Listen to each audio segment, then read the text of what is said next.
Smart सुगरणीसाठी काही kitchen tips. कमी पाणी पिल्यामुळे ओठ कोरडे होतात आणि ओठांवर भेगा पडतात, त्यामुळे पाणी जास्त प्यावे. मसुराच्या डाळीची पेस्ट करून चेहऱ्याला लावल्यामुळे चेहऱ्यावरील डाग दूर होतात आणि चेहरा छान मुलायम होतो आणि तरुण देखील दिसतो. दातांची चांगली काळजी घेण्यासाठी रात्री झोपण्यापूर्वी दात स्वच्छ घासावे आणि त्यानंतर 1 ग्लास थंड पाणी प्यावे. जास्त वेळ झोपू नये. जास्त वेळ झोपल्यामुळे स्मरणशक्ती कमजोर बनते. मोसंबीचा रस पिल्यामुळे रक्ताभिसरण सुरळीत होते, तसेच शरीरातील विषारी घटक बाहेर पडतात. मोसंबीच्या रसामुळे तुमचे केससुद्धा मजबूत होतात. केसाची चमक कायम टिकून राहते. मोसंबीचा रस पिल्यामुळे चेहऱ्यावरील मुरुमांची संख्या देखील कमी होते किंवा समस्या कमी होते. हिरव्या पालेभाज्या खाल्ल्यामुळे ॲनिमिया होत नाही. पोटाची चरबी काही दिवसातच कमी करायची असेल तर पाण्यात संत्र्याच्या बिया टाकून प्यावे. काळ्या तिळाचे सेवन केल्यामुळे केस लवकर पांढरे होत नाहीत. रोज 1 टोमॅटो खाण्याने केस पांढरे होत नाहीत.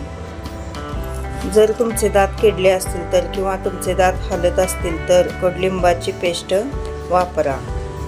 पुदिन्याची पाने उन्हाळ्यात पाण्यात घालून पिल्यामुळे पोट चांगले साफ राहते.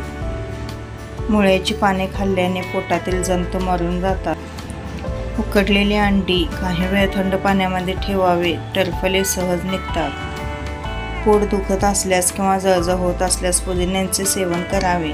खूप फायदेशीर ठरते. यासाठी पुदिना पाण्यात मिसळून सेवन करावे. दिवसातून 1दा किंवा 2दा सेवन करू शकता. तुम्हाला नक्कीच फायदा होईल. डाळ खाल्ल्यामुळे शरीरात कधीही रक्ताची कमतरता भासत नाही. तांब्याच्या भांड्यामध्ये 8 ते 10 तास ठेवलेले पाणी पिल्यामुळे शरीरात कोलेस्टेरॉलची पातळी नियंत्रणात राहते आणि त्यासोबत आपल्या शरीराला तांब्याचे मिनरल्स सुद्धा मिळतात. दररोज रिकाम्या पोटी 4 ते 5 काजू खावेत आणि वरून अर्धा चमचा मध खावा. यामुळे स्मरणशक्ती वाढते आणि शरीरातील मानसिक दुर्बलता कमी होते. बाजरीमध्ये भरपूर प्रमाणात कॅल्शियम असते. जॉईंट्सच्या समस्या आणि ऑस्टिओपोरोसिसमध्ये दररोज बाजरीची भाकरी खाणे खूप फायदेशीर असते. 1 ग्लास पाण्यात 1 चमचा ॲपल सायडर व्हिनेगर आणि 1 चमचा मध मिसळून रोज सकाळी आणि संध्याकाळी पिल्याने यकृताची कमजोरी कमी होते. पचनसंस्था सुरळीत ठेवण्यासाठी जेवणानंतर ताज्या आल्याचा 1 तुकडा चावून खावा. पचनक्रिया बरोबर राहते. रात्री कमी खाल्ल्याने लठ्ठपणा कमी होतो, त्यामुळे रात्री कधीही पोटभर जेवू नये. बीटरूटची पाने उकळून त्या पाण्याने डोके धुतल्याने डोक्यातील कोरडेपणा दूर होतो.